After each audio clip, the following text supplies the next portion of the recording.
Hello, everyone. So I got an article from the Financial Times. Headline is Europe's auto workers will pay the price for electric vehicle push. Ford's job cuts are the first sign of a coming wave set to hit the sector and its workforce. Though built in England, the petrol engine of a Mini is a map of Europe. Engineered in Germany, containing an alternator from France, an ignition coil from Italy, and a coolant pump from Austria. Each step in this process involves a person, if not several. Yet not one of them will be required in as little as 7 years when the brand goes fully electric. The same is true of those who supply engines for Volvo cars, Mercedes-Benz, Jaguar, Ford, or any of the brands that have set end dates for engine car sales in Europe. That electric vehicles take fewer people to make and design is well documented. What had remained abstract is the effect on the region's workforce when the axe begins to swing. Ford this month announced plans to cut 40% of its entire European engineering team. The shift to electric is driving the brand and many others out of smaller models. While their remaining models are battery powered and so are swifter to engineer and simpler to assemble. The cold reality is that Ford's announcement is only the first cut, comprising of one small part of an entire machine that will wound down within a decade or so. Today, Europe's auto industry employs 3.5 million people directly in manufacturing. Ford Chief Executive Jim Farley estimates that EVs require 40% fewer people to make, the equivalent of 1.4 million jobs if applied across the industry. These are high-skilled, high-productivity, well-paid positions that are often in geographic areas that would otherwise be economic backwaters.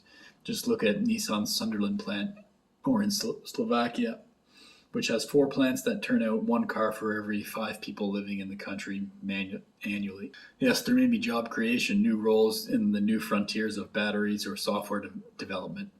A 2021 study from Boston Consulting Group estimated the creation of 581,000 roles in Europe, but to pretend that they will be filled by retraining discarded diesel engineers is fanciful. Some companies offer retraining, others will not replace retiring staff, but this will only dull, not eliminate the pain.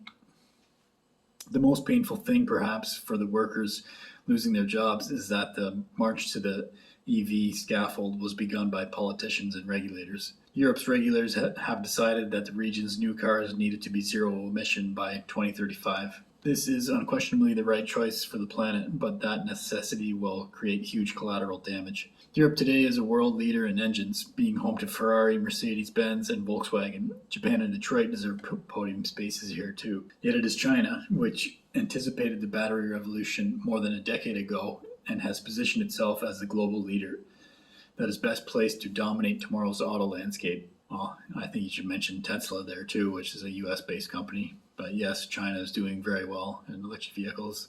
Hydrogen, with its low energy density, is an imperfect solution for cars unless used as a wider store of renewable energy. But it does at least use many of the same supply chain roles that exist today. A strategic coordinated decision 15 years ago by European authorities to pursue this technology would have, if successful, protected the jobs that today find themselves facing extinction. I'm not so sure that protecting jobs is the best way to get the best technology. And in my mind, the best technology wins. Even Mate Rimac, the Croatian electric hypercar inventor whose business has been partly acquired by Porsche, says the region is shooting itself in the foot with its policies. The coming job cuts are the unavoidable casualty of deliberate policy choices made by regulators who will not be in office when the region's dole quays are swelled by their decisions. Even if you agree that the policy was necessary, it is still true that Europe set a bomb under the region's auto employment. It cannot now complain when the whole thing goes up. So yeah, the article points out a lot less people are needed to engineer and assemble electric vehicles, which I agree with, and that's why they are going to be cheaper, especially as production ramps up, and why it's not necessary to mandate that we must go to electric vehicles. The fact that it's going to take less people and use less parts will make it a simple financial decision. It's the economical decision that someone who has no consideration at all for the environment, but cares about what's their pocketbook is going to say, yeah, I want the electric vehicle. It's going to save me money. So, yeah, the governments might be pushing this as a green movement, but this article is pointing out, yeah, there's going to be job losses. And when there's less people to pay because there's less parts in the car, you're going to save money, and the cars that are produced are going to be cheaper. Yes, it sucks when people lose jobs, but is anyone crying for people who used to work for Blockbuster or used to work for Kodak, or going back further, carriage makers, when it was, horse and buggy? A new technology comes along and the old technology goes away. This is how life progresses. And yeah, it might be painful initially for people who lose their job, but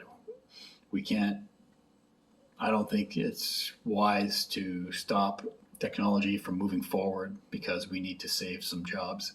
So yeah, this article points out Ford has already been laying off some people in Europe. Yeah, most likely we'll see more layoffs even for years now. Gas vehicles the sales have been going down.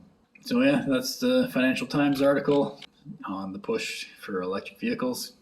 My name is Evan Bertrand. This is the Evergreen Channel. Thanks for watching.